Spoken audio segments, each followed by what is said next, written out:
Hello everyone and welcome back to the Travel With Us channel.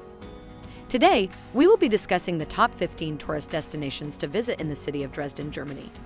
Dresden, one of Europe's most prominent Baroque urban areas, around 30 kilometers north of the boundary with the Czech Republic, stands wonderfully straddling the Elbe River.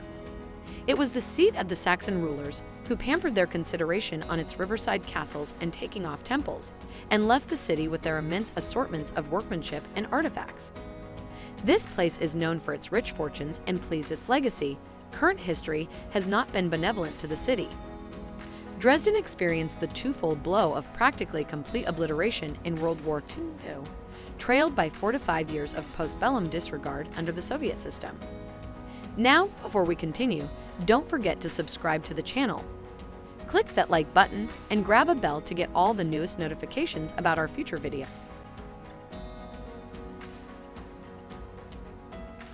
Assuming you have the opportunity to not see anything else in Dresden, it ought to be this and the Frauenkirche, one of Europe's most extravagant and presumably its most established public exhibition hall, albeit the Vatican questions this. The Dresden State Art Collection, inside the Dresden Royal Palace, is additionally one of its generally present-day and forward-examining terms of showing and deciphering its fortunes for guests. Inestimable workmanship, lavish court clothing, mind-boggling embroidery, even Augustus the Strong's own digging tools are shown and their importance clarified. All the definite marking and foundation data is additionally in English, and cases lodging the stunning assortments from the legendary Green Vault are in non-intelligent glass, so you can appreciate and photo them from all sides with a reasonable view from each point. The first Green Vault, to a great extent obliterated with the remainder of the royal residence in World War II, has been remade to house portions of the assortment in their unique settings. This uncommon assortment incorporates showstoppers of gold, silver, gems, and ivory from the 14th to 18th hundreds of years, all of which had been eliminated to well-being at the beginning of the conflict. From 1485, the palace was the home of Saxony's balladors and rulers, and it was Augustus the Strong who concluded that the illustrious assortments ought to be open for people in general to appreciate.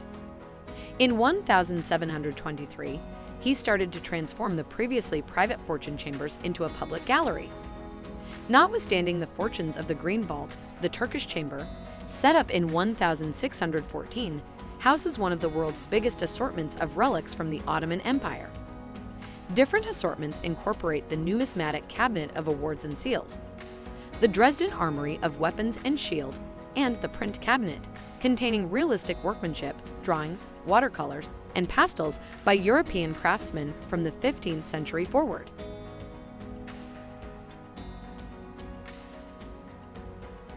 Dresden's astounding Frauenkirche is one of the most momentous remaking projects ever to have occurred in Germany, if not the world. Finished in 1743, the fabulous Baroque unique was viewed as one of the most wonderful holy places in Europe. After its annihilation during the Allied besieging in 1945, the remnants of the old structure were indexed and put away for use in its remaking. Later, the reunification of Germany in 1990, plans to reconstruct grew quickly, and when it returned in 2005, almost 4,000 unique stones had been incorporated, beating everything. And as an image of worldwide altruism, was a gold cross given by Great Britain, whose bomb had fashioned a large part of the obliteration. The huge inside is essentially terrific. The re-established high-raised area is a dream of Baroque twists featured in gold, and a large number of levels of displays ring its dividers. You can take a lift to the vault for perspectives on the city, take part in love administrations for a month in English, and pay attention to one of the above 100 shows performed here every year.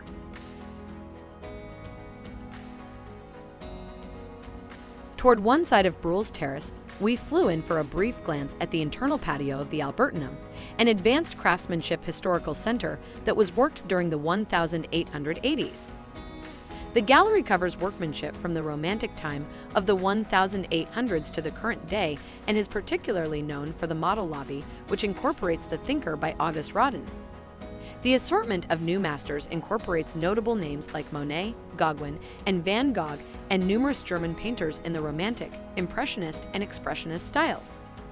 Close by, pay special attention to the Dresden Academy of Fine Arts, with a furrowed glass vault that has a moniker of the lemon squeezer, The entry to the Albertinum assortment is year 12, however, you can go into the inward chamber without charge. Fun reality, in 2002 the River Elbe rose 9 meters, flooding the ground floor of the gallery. Fortunately, every one of the figures and craftsmanships were saved. However, the Historical Center's chronicles are presently housed on the rooftop to forestall any future harm.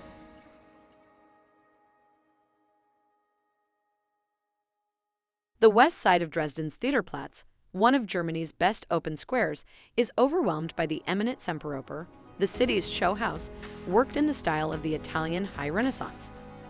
To see the extravagantly improved inside, either go to a presentation, which incorporates shows, artful dance, and drama, or take a lively visit driven by one of the staff, who will share stories of a portion of the extraordinary entertainers and visitors as you visit. In the focal point of Theaterplatz stands an equestrian sculpture from 1883 of King John. And at the southeast corner stands the Altstadter Wasch, the Old Town Guardhouse, worked in 1831 and demonstrated on the popular guardhouse in Berlin. Toward the southeast is the Taschenberg Palais, a Baroque castle dating from 1711.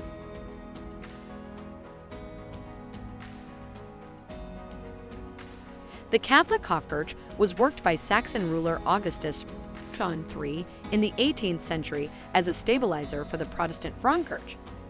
The Baroque church is one of the most wonderful structures in Dresden. The first Dresden cathedral was left in ruins during the Allied bombarding of the city in WW2. It was re-established during the 80s by the East German government. Today, guests can buy and by partaking in the stunning excellence of this house of God, which has been painted in pastel tones and managed in gold. The Dresden Cathedral is likewise known for its surprising round shape. During the Reclamation, bits of the first design were joined in the development of the new structure. Furthermore, a curved and consumed cross that once sat on the arch has been set close to the special stepped area as a recognition of the past.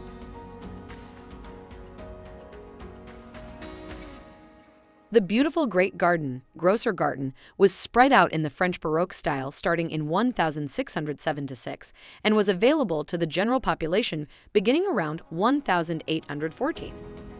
The Sommerpalais worked somewhere in the range of 1678 and 1683 and is one of the earliest Baroque royal residences in Germany.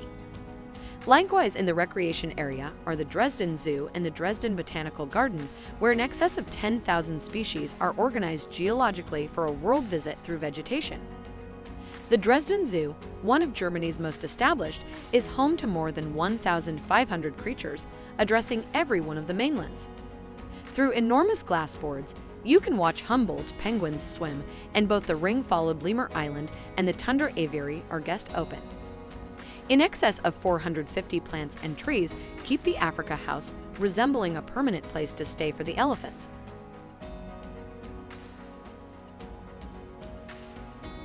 Presuming you are prepared for an espresso, the rich bistros that encompass the Neumarkt Square are a great area to pause, and you'll be following in some admirable people's footsteps, as individuals of Saxony are notable for their dependence on espresso. To taste a sweet Dresden claim to fame, pay special attention to the Eiersteck cake, a well-known prepared cheesecake that is made with layers of curd cheddar and eggs, some of the time likewise seasoned with ground almonds, apple, or raisins. The cake is found in heaps of pastry shops and bistros. However, we were informed that the Little Bistro Dresdner Kaffeestäbchen, Salzgasse 8 right by our inn, is truly outstanding. As a demonstration of the preference for espresso in Saxony, Johann Sebastian Bach composed the Coffee Cantata, a short comic drama set in adjacent Leipzig, which includes an espresso-cherishing champion and her dad who attempts to forestall her, humoring her espresso compulsion.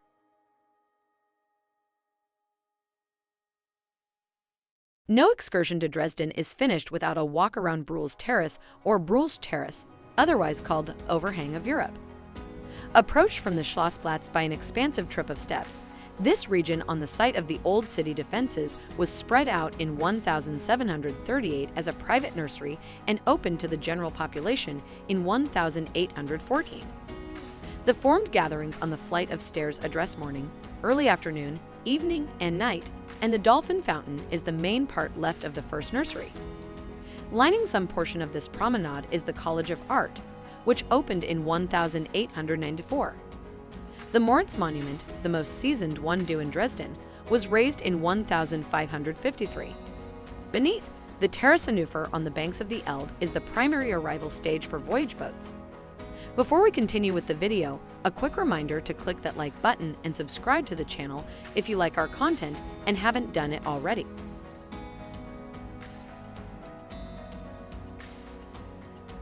On the off chance that rather you're prepared for lunch and pondering where to eat in Dresden, we can suggest the conventional Saxon dishes presented by the noteworthy eatery Kurfürstenschank, which is simply behind the Frankirche, a Der Frankirche 13.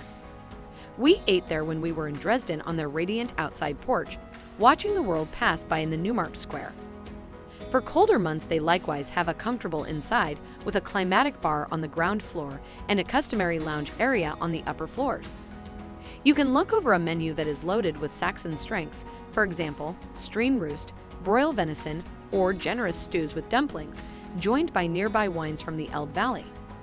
Assuming that you're to a greater degree a larger consumer, pay special attention to the nearby Radbrecher Pilsner, which is blended locally. They likewise do bottling works visits.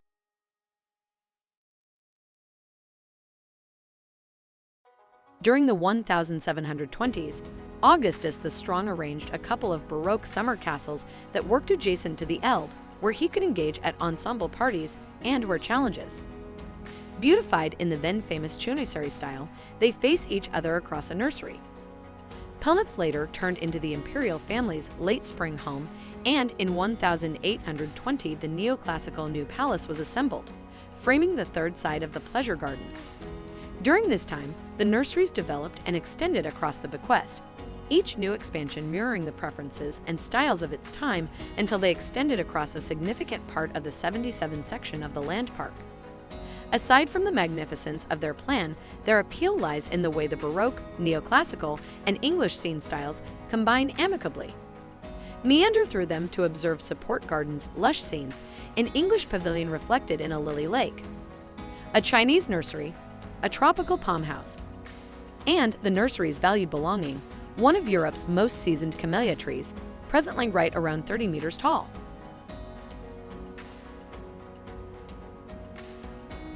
The following stop on our stroll through the Old Quarter, or Altstadt of Dresden, was the Stallhof or stable yard of the Residenzschloss Palace, utilized in the Middle Ages for jousting and competitions. The patio actually has numerous occasions and celebrations, and a medieval-themed Christmas market is held here during Advent.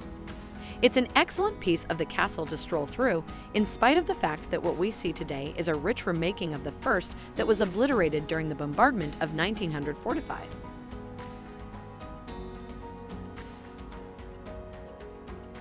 The pride of GDR engineering when it opened in 1969 as a place of socialist culture during the Soviet time, the Dresden Kulturpalast was given new life and a total upgrade of its interior as a cutting-edge home for the Dresden Philharmonic. Later some debate its unmistakably Soviet outside painting. The red flag and the divider fresco, Our Socialist Life, were held, an uncommon look at GDR Dresden. While the outside might be in the soul of Eastern modernism, the inside of the assembly hall is strikingly 21st century, with sensational red seats dying in layers to the focal platform and collapsed roofs and dividers to give extraordinary acoustics. Rather than the traditional hints of the Dresden Philharmonic, the Kulturpalast will be home to Die Herkuleskull Supper Club Theater, known as one of Germany's ideals.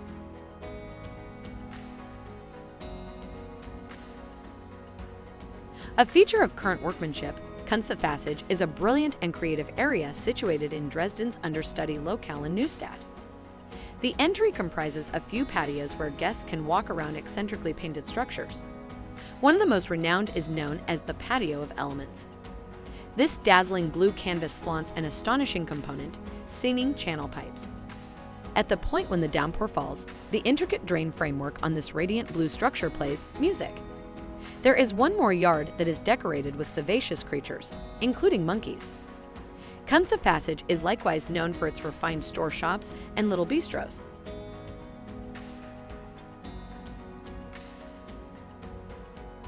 The Georgentor or Georgenbau was the first city exit to the Elbe Bridge and the first of the city's numerous Renaissance structures. On the west side is an entryway from the first structure with its rich sculptural embellishment, including an equestrian sculpture of Duke George. Likewise of interest is the Langergang, a long wing connecting the Georgian bow with the Johanneum that was worked in 1591. Along its inward side is a long Tuscan-style arcade with 22 adjusted curves, prompting the court stables. Its most significant fascination, be that as it may, is the well-known Fürstenzug, the procession of princes, a 102-meter-long representation of the dukes, electors, and kings of the place of Wettin, along with driving German figures from human expression and sciences. Dispatched in 1870, it comprises 25,000 mason porcelain tiles.